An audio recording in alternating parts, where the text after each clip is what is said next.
Amém. Deus abençoe, filho. Boa noite. A paz, igreja. Vocês estão bem? Amém. Glória a Deus. O Espírito Santo está nesse lugar. O que Deus fez durante a ministração do louvor foi tremendo. E eu espero de coração que a palavra fale no coração de cada um de vocês nessa noite. Amém? Pode colocar para mim, calma. Vou tentar. Vou ser breve. Tá não, né? Vou tentar não, né? Vou ser breve. Lucas capítulo 1, versículo 34. Vou começar por esse versículo, mas irei citando outros versículos, tá bom? Eu estava, durante essa semana, meio preocupado em relação à mensagem que eu ia trazer, que essa semana orava, parece que nada. Sabe quando você ora e parece que está falando com a parede, entendeu? E aí, na sexta-feira, o Antônio falou uma frase, que eu acho que é até um ditado popular, né? Quem é bom de argumento é ruim de arrependimento. E eu vou andar um pouquinho em cima disso aqui, que o Espírito Santo colocou no meu coração. O tema da mensagem é 5 níveis de dúvidas, tá bom? Vamos lá. Lucas capítulo 1, versículo 34. Perguntou Maria ao anjo: como acontecerá isso, se eu sou virgem? O anjo respondeu: o Espírito Santo virá sobre você, e o poder do Altíssimo a cobrirá com a sua sombra. Assim aquele que há de nascer será chamado Santo Filho de Deus. Amém? Aqui está a primeira dúvida que eu queria compartilhar com vocês, que é a dúvida de Maria. Creio eu que vocês concordam comigo que quando o anjo Gabriel chega para Maria e fala: você vai ficar grávida, o nome do seu filho vai se chamar, você vai ficar grávida do santo, você vai carregar na sua barriga o Santo Filho de Deus, o nome dele vai ser Jesus, e você vai ficar grávida. Na cabeça dela, assim como a nossa, a gente poderia ter vários questionamentos, não é? Porque não é algo simples. Como que eu vou ficar grávida? Porque a dúvida dela foi: como é que eu vou ficar grávida se eu ainda sou virgem? E aí o anjo responde ela de maneira simples e básica: o Espírito Santo vai vir sobre você, e você vai ficar debaixo da sombra dele, e você vai ficar grávida. Simples assim.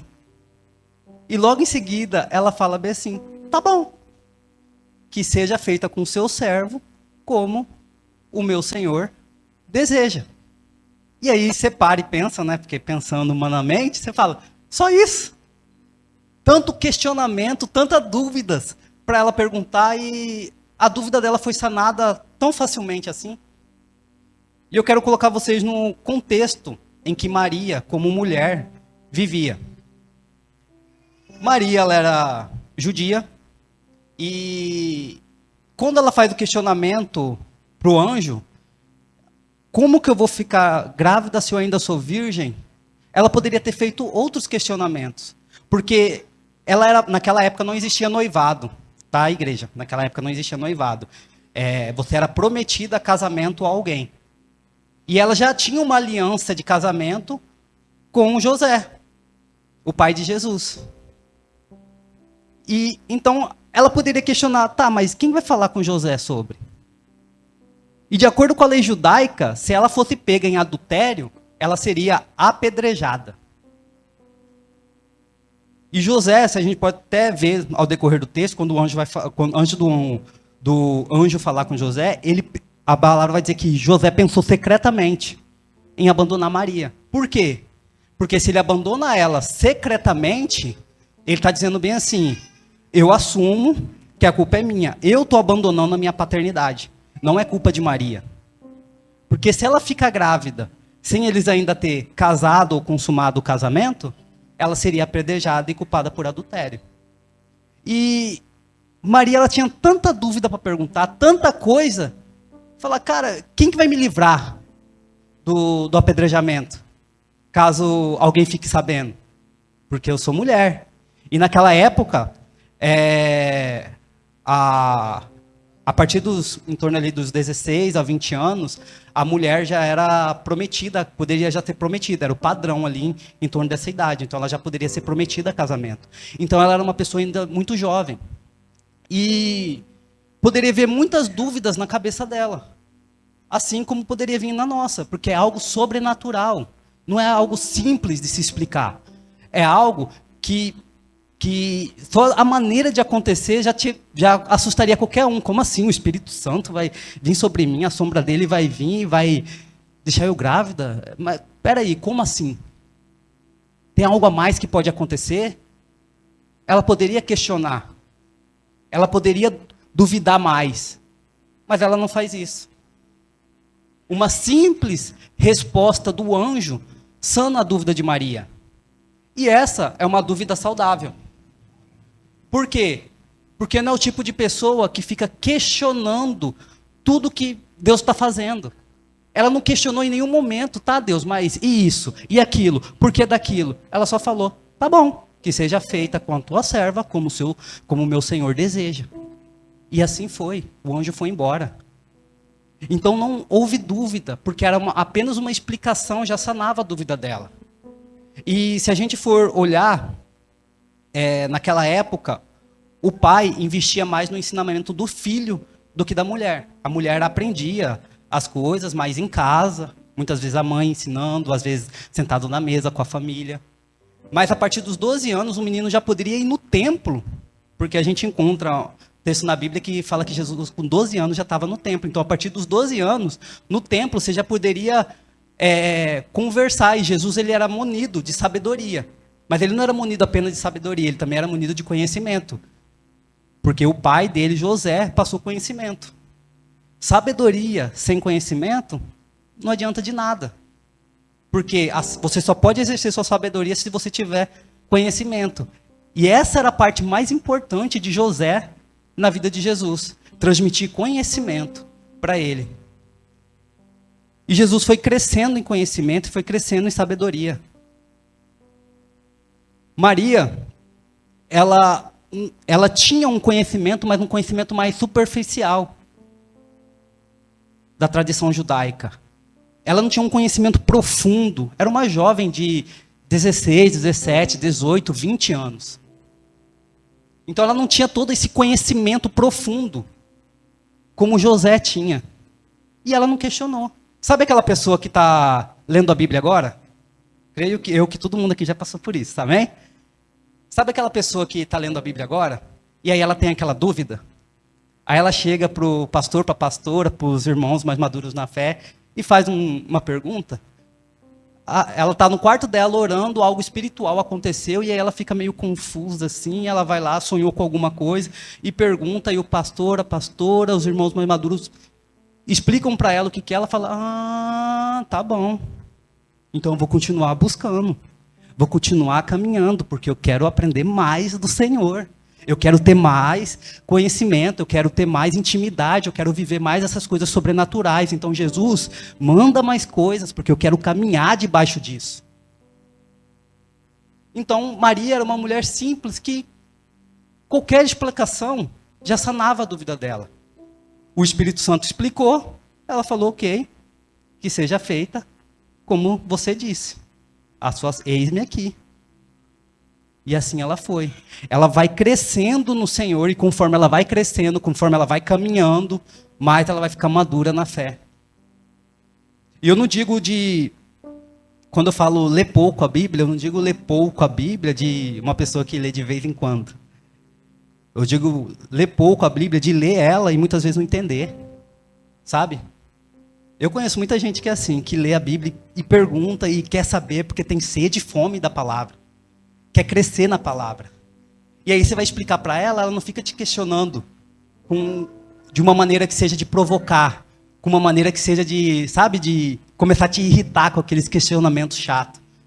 Ela questiona, legal, top, vou continuar lendo porque eu quero aprender mais. Aquela pessoa que ela fica entusiasmada com a palavra de Deus. Ela fica alegre quando ela aprende algo novo. E esse é o nível de dúvida de Maria. Um tipo de dúvida que uma explicação sana a dúvida dela. Ela não precisa que algo sobrenatural aconteça na vida dela para ela crer naquilo que Deus está fazendo. E muitas vezes nosso coração se fecha para aquilo que Deus está fazendo e a gente não enxerga Ele nas coisas. A gente busca a Deus na palavra de Deus e às vezes a gente não entende. E irmão, você que está aqui, talvez você lê a palavra de Deus, talvez você está lendo ali e não está entendendo, mas continua lendo. Continua meditando. Porque em algum momento você vai encontrar Cristo Jesus nas Escrituras. E o Espírito Santo de Deus vai tirar toda a sua dúvida. Assim como tirou a de Maria. Só o Espírito Santo tem coisa que não adianta eu vir aqui em cima tentar explicar, que você ainda vai ficar com aquela dúvida. Não adianta o Antônio vir explicar, que você ainda vai ficar com aquela dúvida. Mas tem coisa que só o Espírito Santo pode responder na sua vida. E esse tipo de resposta você só encontra tendo intimidade com Ele. Tendo relacionamento. Amém? Amém. Vamos para o segundo nível de dúvida? Coloca aí, calma. No mesmo capítulo ainda, no versículo 18 ao 20, a gente vai ler. Zacarias perguntou ao anjo: como posso ter certeza disso? Pois sou velho, e a minha mulher é de idade avançada. O anjo respondeu: sou Gabriel, eu estou sempre na presença de Deus. Fui enviado para transmitir a você estas boas novas. Agora você ficará mudo. Não poderá falar até o dia em que isso acontecer, porque não acreditou nas minhas palavras, dos quais se cumprirão no devido tempo. Amém? O segundo nível de dúvida é o de Zacarias. Vocês podem perceber que a mesma mensagem que o anjo traz para Zacarias é o mesmo que ele trouxe para Maria. Mas vocês podem perceber também no texto que a maneira como o anjo fala com Zacarias é de uma maneira, parece que é mais grossa, sabe? Cara, eu sou Gabriel, estou diante da presença de Deus. Porque você não acreditou, agora você vai ficar mudo. Mas era a mesma mensagem. Era a mesma pessoa. Era o mesmo anjo trazendo a mesma mensagem para Zacarias. O que mudou de uma mensagem para outra? O personagem, as pessoas. Zacarias era um sacerdote. E no momento que ele encontra com o anjo, a Bíblia vai dizer que ele estava dentro do templo. Como que é o nome daquela palavra? Incenso, né? Acendendo um incenso em adoração a Deus. E o anjo aparece para ele, e ele fica assustado ali com o anjo aparecendo. E vocês podem perceber, por ele ser sacerdote, ele era munido de religiosidade.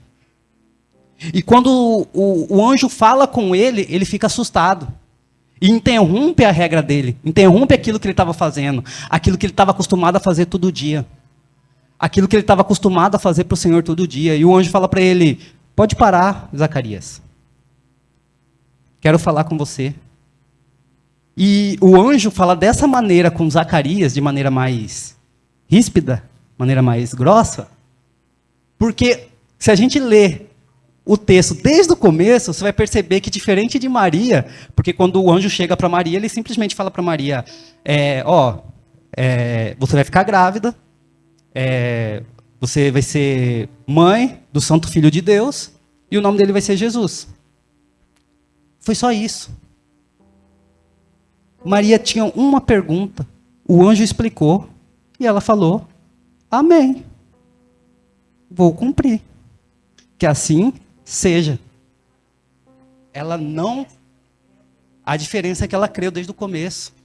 O anjo apareceu para ela, ela não ficou assustada. Sabe por quê? Porque quem tem intimidade não fica assustado com aquilo que Deus está fazendo. Quem tem intimidade não fica assustado quando o sobrenatural vem. Quando o Espírito Santo começa a fazer as coisas, você já tem discernimento e começa a entender: cara, isso é de Deus.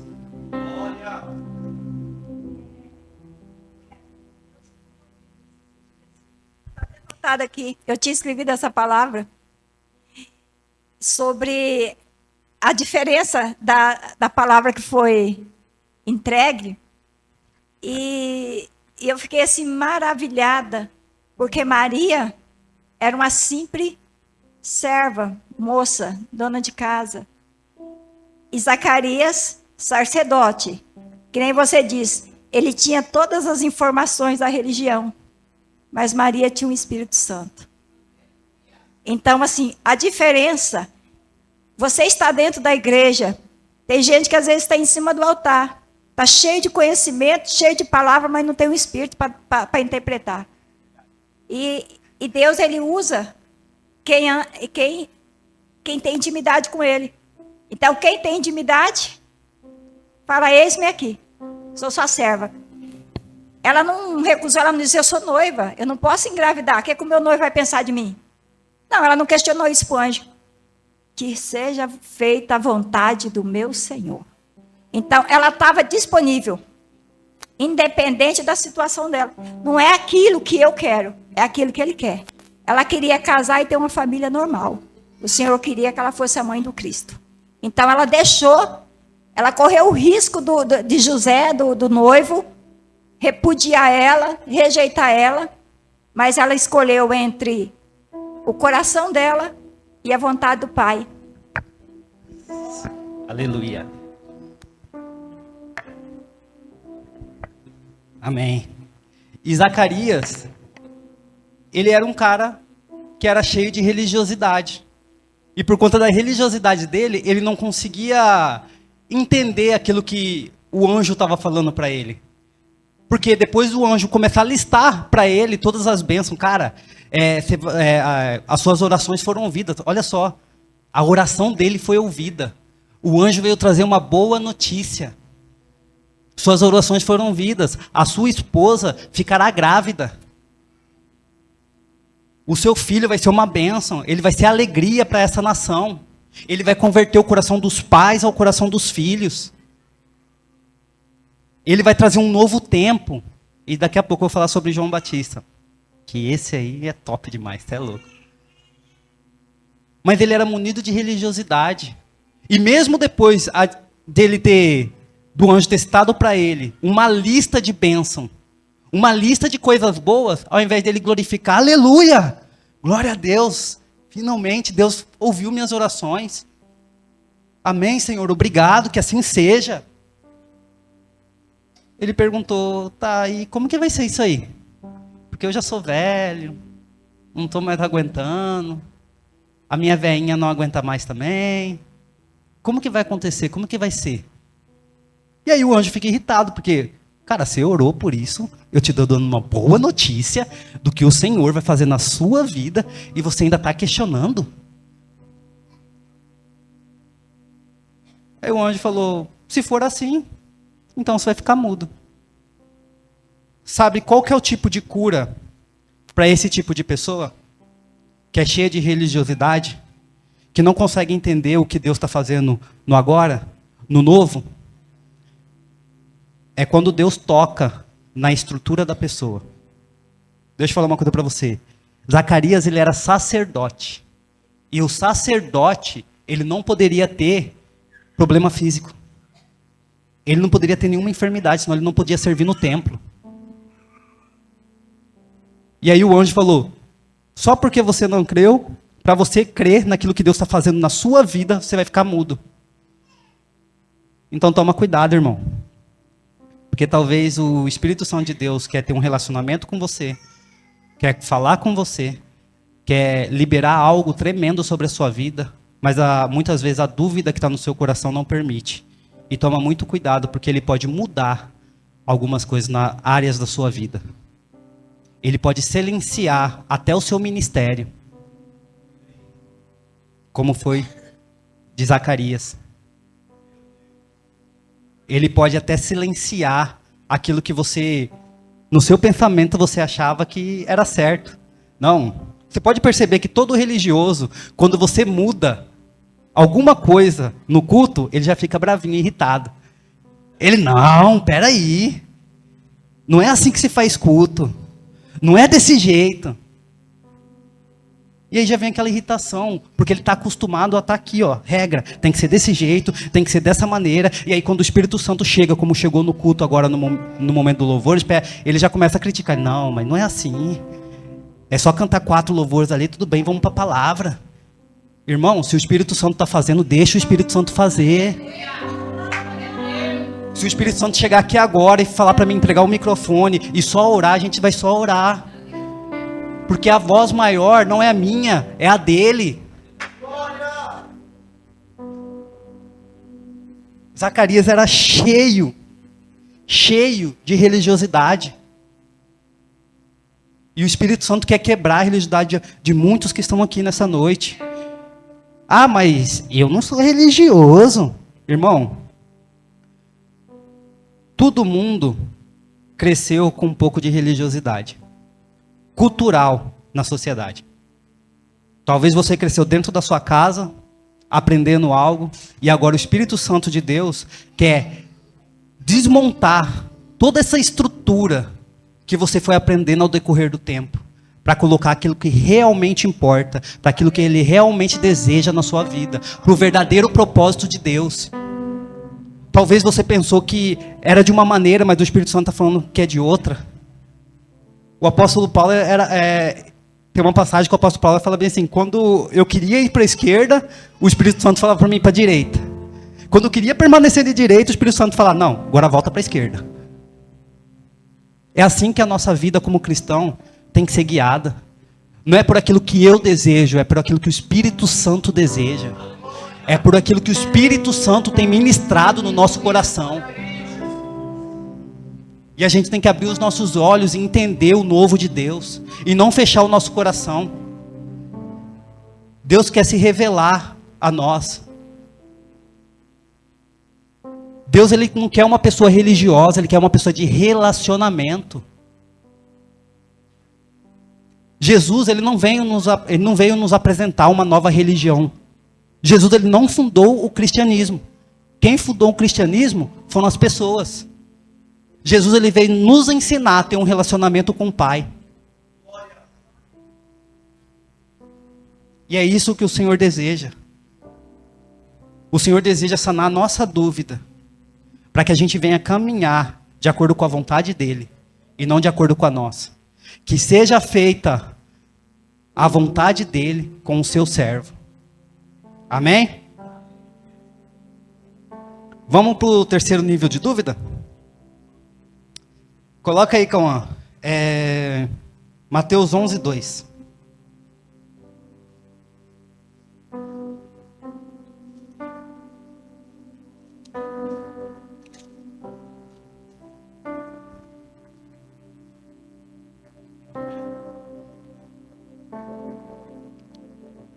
Está no telão? Amém. João, ao ouvir na prisão o que Cristo estava fazendo... Vou ler aqui para ficar... Ah, tá certo. João, ao ouvir na prisão o que Cristo estava fazendo, enviou os seus discípulos para lhe perguntarem: és tu aquele que haveria de vir? Ou devemos esperar algum outro? Amém? Terceiro nível de dúvida. João Batista. E eu vou te contextualizar um pouco sobre quem era João Batista. João Batista, ele era filho de Zacarias. João Batista era aquele que estava no deserto, pregando a palavra de Deus, preparando o caminho para o Senhor. João Batista, só para você entender o quão esse cara era de outro nível. João Batista, ele desabilitou um tempo e habilitou outro. João Batista, vou até citar aqui, em um versículo, resumiu a vinda de Jesus. O Antônio, tinha uma época que o Antônio costumava fazer live no Facebook, e aí ele pregou essa mensagem, daí, lá no começo, né? João Batista, ele andava no poder de Elias. João Batista foi aquele cara que veio pregando: arrependa-se, porque é chegado o reino de Deus. Ele é aquele que, quando viu Jesus de longe, ele nunca tinha visto Jesus pessoalmente. O plano da palavra não diz, mas quando ele viu Jesus vindo, ele falou: eis aí o Cordeiro de Deus que tira o pecado do mundo. João Batista foi aquele que ele viu o céu abrir, E Deus falar: eis aí o meu filho, de quem eu me agrado. Ele foi aquele que preparou o caminho para o Senhor. João Batista era dito como aquele que tem a voz que clama no deserto. Se a gente pudesse dizer que alguém fundou o batismo, a gente poderia colocar que foi João Batista, até porque o nome dele, o sobrenome dele não é Batista, tá? Ele recebeu o nome de Batista por conta aquele que significa aquele que batizava. E aí isso foi atrelado a ele. Então ele patenteou o batismo. Ele registrou. Mas certa vez, quer dizer, ele não registrou, né? Brincadeira. Mas certa vez, os discípulos dele, querendo criar aquele burburinho, viram Jesus, o mesmo Jesus que ele viu e ele falou: aí o Cordeiro de Deus, que vai nos salvar e que vai tirar o pecado do mundo. Aí. E os discípulos dele viram, né? Jesus batizando, que nem ele batizava. Ele falou: peraí, João, vem cá, deixa eu te perguntar uma coisa. Não foi você que registrou o batismo no seu nome, não? João: não registrei, não. Por que você não registrou? Porque agora Jesus está ali, ó, batizando junto com os discípulos dele. Sabe o que João falou? O nível de João Batista: é necessário que ele cresça e eu diminua. João Batista era dito pelo próprio Jesus que foi o maior profeta que andou pela terra. João Batista era humilde, ele entendia o que o novo de Deus estava chegando. Só que, muitas vezes, a gente entende que o novo de Deus está vindo. Às vezes, a gente entende que aquilo que Deus está fazendo é algo diferente. Só que, quando João Batista foi preso, ele se deparou com uma situação. E ele duvidou. Porque ele chama os discípulos dele e fala para perguntar para Jesus: pergunta para ele se é ele mesmo ou se eu tenho que esperar outro. Não faz sentido. Vocês concordam comigo? Não faz sentido. Porque João Batista tinha falado que Jesus era aquele que ia tirar o pecado do mundo. João Batista tinha falado: é necessário que ele cresça e que eu diminua. Mas no momento que ele começou a perceber que estava vindo algo novo, e ele não entendeu esse novo de Deus que estava chegando, ele acabou morrendo. E muitas vezes isso que acontece. Porque muitas vezes Deus está fazendo algo novo. Deus talvez levantou uma outra pessoa para pregar o evangelho, e essa pessoa está pregando, está ganhando almas, e aí você olha: peraí, aquilo lá é meio diferente, não faz sentido. E a pessoa começa a criticar, sendo que o novo do ontem era ela que estava fazendo, era ela que estava fluindo através dela o Espírito Santo de Deus, e agora a fluência parou. Por quê? Porque ele não entendia mais o novo de Deus. Ele, ao invés de perguntar para si mesmo e para o Espírito Santo: o que está acontecendo? O que é aquilo lá?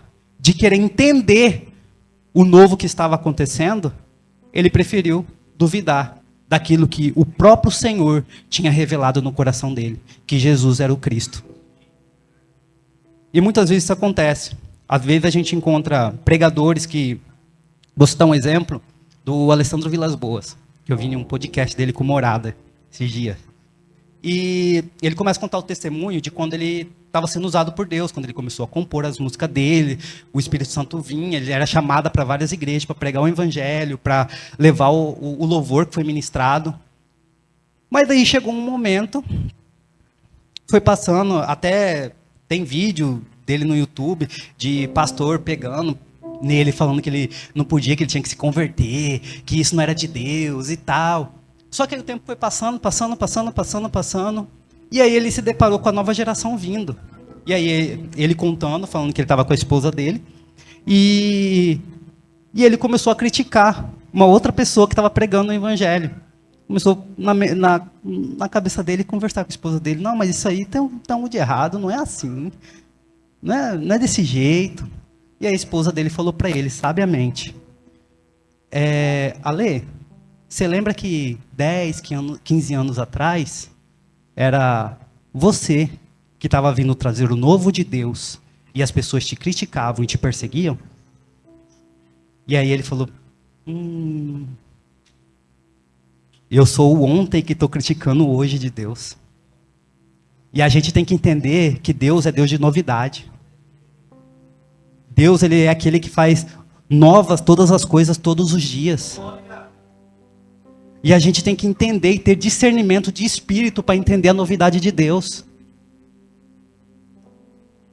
Deus, ele não faz da mesma maneira hoje como era lá no século XVIII. Imagina se o culto hoje fosse como no século XVIII e XIX, lá na Europa, na Inglaterra. Você acha que a linguagem de lá, hoje, daria certo aqui? Vocês concordam comigo que o poder de Deus não mudou, né? O poder de Deus é o mesmo. Ontem, hoje e eternamente. Amém? Só que as pessoas mudaram. A linguagem de falar das coisas de Deus mudou. O Espírito Santo de Deus é o mesmo. E temos que entender o novo que Deus está fazendo hoje. Talvez Deus está trazendo uma palavra de arrependimento para essa geração que não é do mesmo jeito que da geração passada. Você pode perceber que nenhum profeta foi usado da mesma maneira. Todos eles foram usados de um jeito diferente. Porque é assim que Deus faz. A maneira como Deus faz através de mim não vai ser do mesmo jeito que Deus faz através do Antônio, através do Elvis, através do Bruno. Ele vai fazendo as coisas diferentes todo dia. E temos que ter discernimento e um coração aberto para entender aquilo que o Espírito Santo está fazendo nessa geração. Talvez a linguagem de eu pregar o Evangelho não seja a linguagem adequada de pregar, talvez, no seu trabalho, na sua faculdade, na sua escola. Talvez Deus colocou você lá exatamente porque você tem a linguagem exata para anunciar o Evangelho de Deus naquele lugar. E muitas vezes a gente fica se questionando, Deus, mas por que disso? Por que eu aqui? O lugar que você está hoje não é um lugar à toa, não. Deus tem um propósito na vida de cada um dele. Todas as coisas cooperam para o bem daqueles que amam a Deus segundo o teu propósito. Se você não fazer, outro vai fazer no seu lugar. Mas é tão bom quando a gente é usado por Deus para fazer e trazer aquilo, a novidade dele para a vida de uma pessoa. Talvez uma pessoa nunca viveu as coisas de Deus, mas através da sua vida ela vai começar a viver. Você sabia que no século XVII não tinha louvor, Bruno? Alguém que já conseguiu imaginar um culto sem louvor? Se o novo é tão ruim, vamos voltar lá para o século XVII. Porque Paulo ele vai escrever, né, que a gente tem que adorar o Senhor com salmos, cânticos. Só que depois que os apóstolos morreram, Roma tomou posse da igreja, era proibido o louvor na igreja. Até o final do século XVII. Teve um pastor que demorou 20 anos para inserir o louvor dentro da igreja dele. Demorou 20 anos para o louvor voltar. Então Deus é Deus de novidade. E João Batista, ele estagnou. Ele não entendeu a novidade. Talvez João Batista, estou conjecturando aqui, talvez era esse o propósito de Deus mesmo, que ele morresse da forma que morreu. Mas talvez que se João Batista tivesse falado bem assim para os discípulos, os discípulos dele, é necessário que eu cresça e eu suma. Tá vendo aquele cara ali que está batizando agora, que nem eu estou fazendo? Sigam ele porque eu vou seguir ele a partir de hoje também. E ele ter parado de batizar e falar, cara, vamos todo mundo para cá, ó. Porque é o Cristo ressurreto que está aqui, pregando o Evangelho, batizando. Então vamos aqui. Mas ele não conseguiu entender o novo de Deus. Então a gente tem que tomar muito cuidado para não criticar aquilo que Deus está fazendo hoje. Talvez tenha uma pessoa que ela prega o Evangelho de uma maneira mais, né? A outra mais quietinha. Mas Deus deu jeito para cada um anunciar o Evangelho. Que a gente não venha ficar escandalizado com isso. mas que a gente venha se alegrar. Amém? Vixe. Vamos para o quarto nível de dúvida? João, capítulo 20, versículo do 24 ao 28. Eis aí o texto que me inspirou. Foi o Antônio que estava falando sobre isso e queimou no meu coração.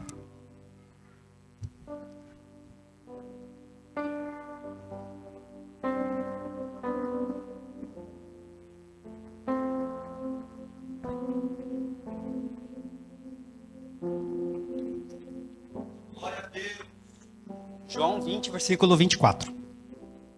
A gente vai até o 28, tá, calma? Tomé, chamado Dídimo, um dos 12, não estava com os discípulos quando Jesus apareceu. Os outros discípulos lhe disseram: vimos o Senhor. Ele, porém, lhes disse: se eu não vir as marcas dos pregos nas suas mãos, não colocar o dedo aonde estavam os pregos e não puser a mão no seu lado, não crerei.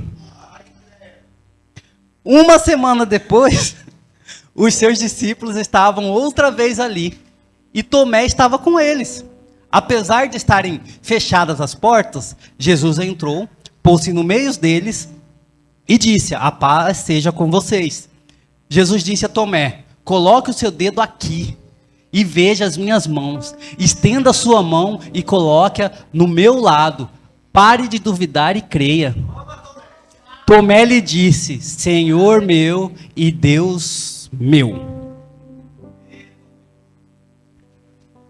Tomé, ele tinha uma dúvida. Vocês concordam?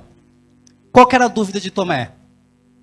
Os discípulos veio diante de Tomé, depois do Senhor ter aparecido para os discípulos.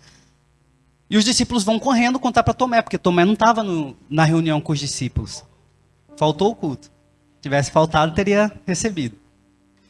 E aí os discípulos chegam para Tomé e falam para Tomé: Tomé, Jesus ressuscitou entre os mortos, ele ainda vive. Aí Tomé: sério? Vocês vão crer nisso de novo? A dúvida de Tomé causou dentro do coração dele uma frustração. Com quem? Com Jesus.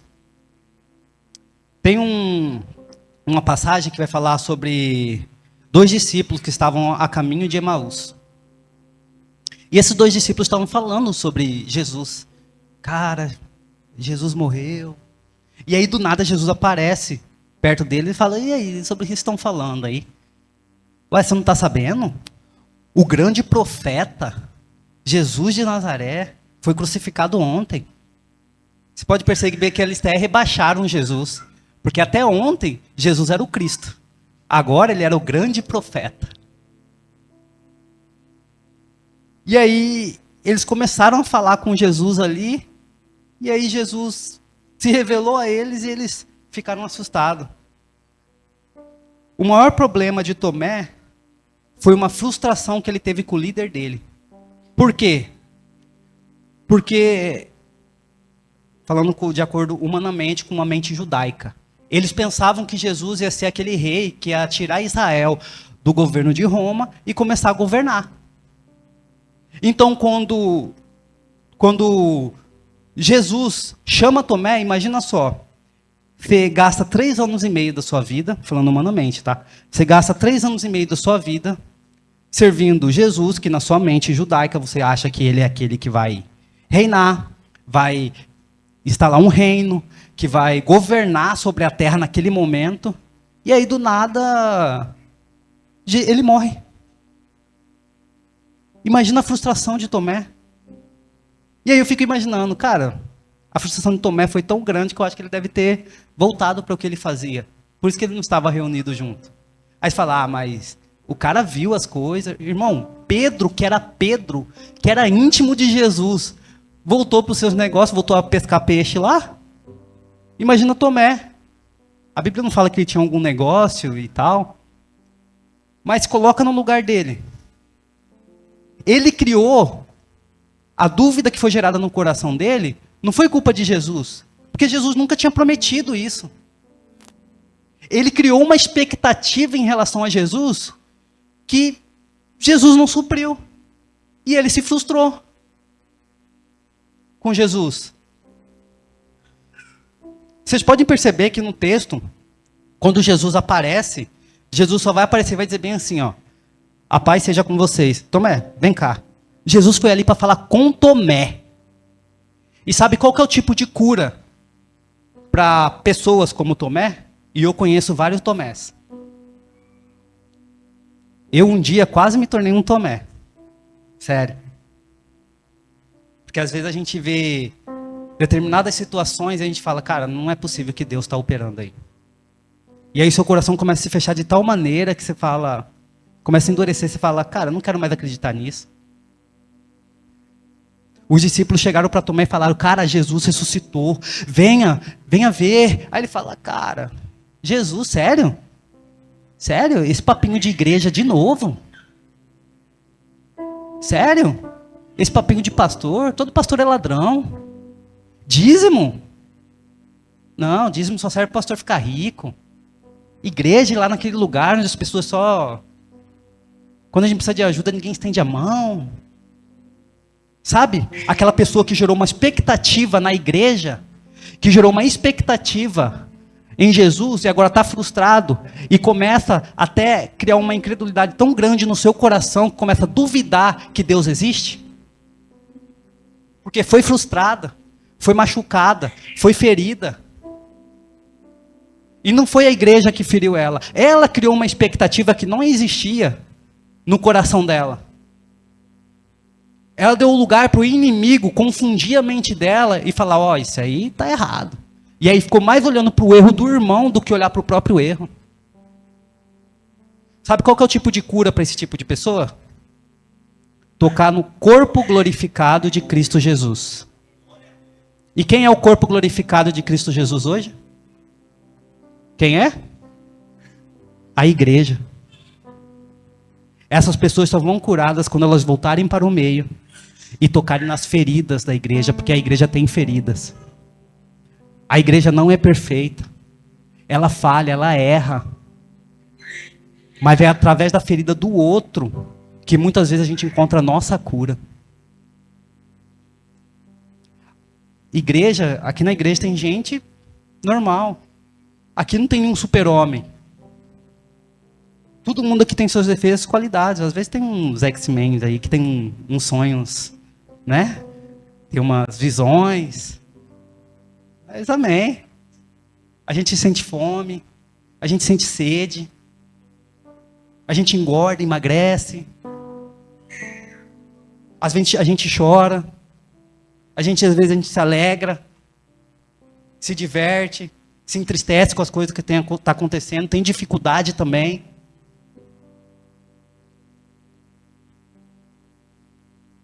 E Tomé foi exatamente isso. Ele se frustrou com Jesus. Ele se frustrou com o líder dele. E talvez, postar esse vídeo amanhã, talvez tem pessoas que vai estar assistindo isso aqui e você talvez ficou como uma pessoa frustrada na igreja. Talvez você se machucou de tal maneira que você criou uma expectativa e isso te feriu. E a solução para você e a cura para você é aqui. Não é lá fora, é aqui.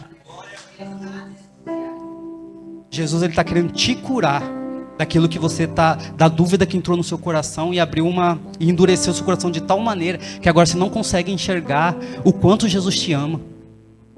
E essas pessoas, elas amam Jesus. Lá no fundo, elas sentem falta. Lá no fundo, elas querem estar no meio. Mas a ferida é tão aberta, tão grande, que elas não conseguem enxergar mais, elas não conseguem mais acreditar. Elas só conseguem duvidar daquilo que Deus está fazendo. E só há um meio de curar isso, que é por meio da igreja.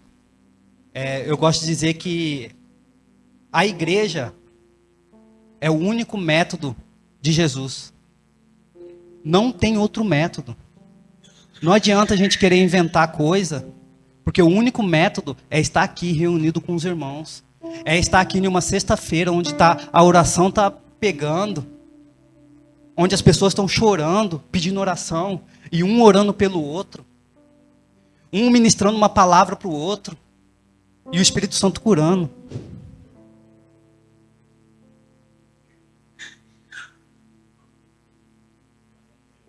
Muitas vezes a gente quer viver algo de Deus, mas a gente quer que seja do nosso jeito. Eu não quero ser cheio do Espírito Santo com tremendo, caindo no chão. Irmão, para mim não importa se o Espírito Santo vai fazer na calma, para mim não importa se o Espírito Santo vai fazer eu tremer, vai fazer eu cair no chão, vai fazer eu levitar. Eu quero que o Espírito Santo faça. Porque quando o Espírito Santo faz, cara, quer dizer que não está sendo através de mim que as coisas estão se movendo, é através dele. Tudo é dele, por ele, para ele são todas as coisas. Quinto nível de dúvida. Estou encerrando já. Mateus capítulo 16, vou ler o versículo 1, 5 e 6, tá, calma.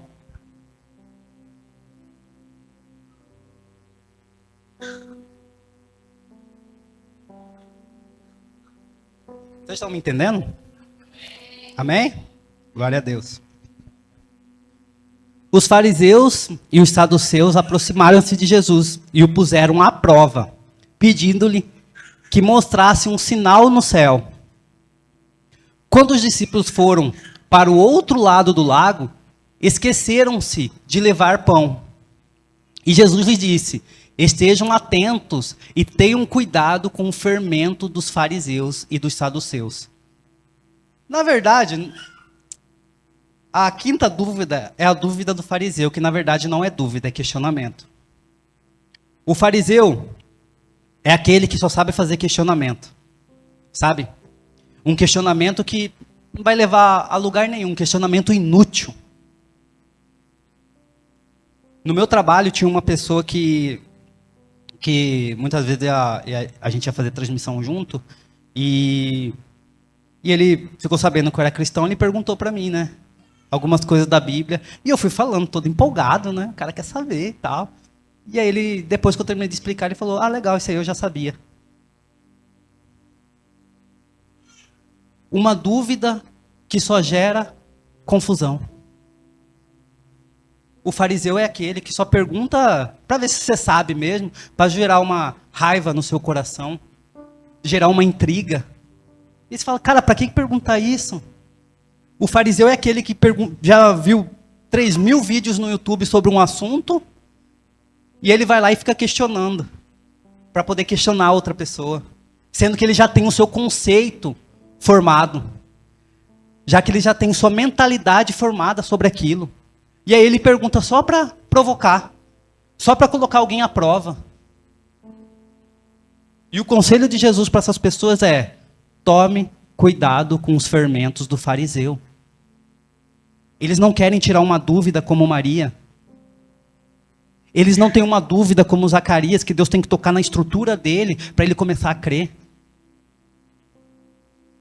Eles não são como João Batistas da vida, que não entendeu o novo de Deus, mas se eles começarem a enxergar e entender o novo de Deus, Deus pode voltar a fazer na vida dele.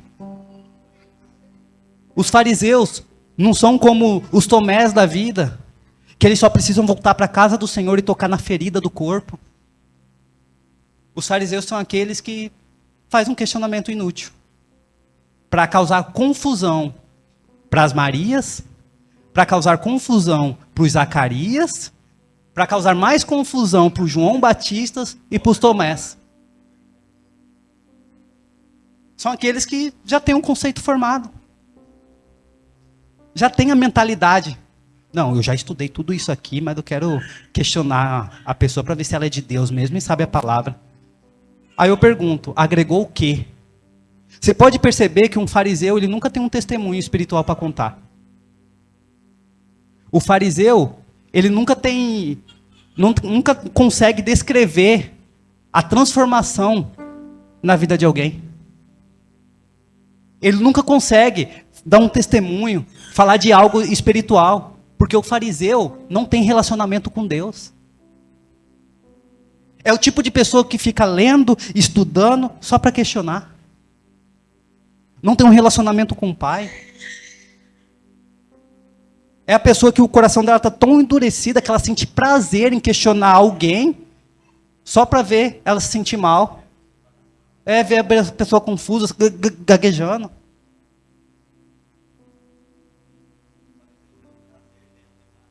Exatamente. É o famoso cara, bom de argumento e ruim de arrependimento. E a única cura para esse tipo de gente é a conversão. Porque, na verdade, essa pessoa nunca teve um encontro verdadeiro com Jesus. E é só voltando para a casa do Pai, se arrependendo dos seus pecados, se arrependendo daquilo que faz, que o Espírito Santo pode começar a ter uma intimidade com ela. É ela reconhecer o orgulho do coração dela, quebrar esse orgulho, permitir o Espírito Santo quebrar esse orgulho para ele começar a fazer as coisas. É só por meio da conversão. Talvez alguns de vocês, pelo menos eu, me encaixe um pouquinho de cada. Talvez encaixe um pouquinho em cada dúvida. Talvez você é como Maria, que uma explicação já sana a sua dúvida. Talvez você é como Zacarias. O Espírito Santo teve que mexer na sua estrutura para você começar a crer que o que ele está fazendo faz parte do novo dele. Talvez você é João Batista, que duvidava do novo que estava acontecendo, do novo que estava vindo. E aí você chegou um pouquinho mais perto para tentar entender o que é esse novo. E se é Deus mesmo fazendo. Qual é essa nova linguagem? Ou talvez você se identificava como Tomé. Foi ferido, machucado, criou expectativas que a igreja em nenhum momento falou que ia suprir na sua vida. Ou talvez, muitas vezes você é como um fariseu, que só questiona. E questionar não é errado. Aí o que a gente não pode ser é um questionador profissional, que questiona só para causar confusão. O questionamento ele é saudável, como o de Maria. Mas quando a gente sana a nossa dúvida e a gente fala, cara, eis-me aqui, Senhor, pode continuar falando mais, porque eu quero tirar mais dúvidas, eu quero conhecer mais de Ti, eu quero entender mais o que o Senhor está fazendo nesse novo tempo, eu quero entender mais, Pai, o que o Senhor está fazendo. E a gente tem que começar a entender e andar naquilo que Deus está fazendo. Se coloquem de pé.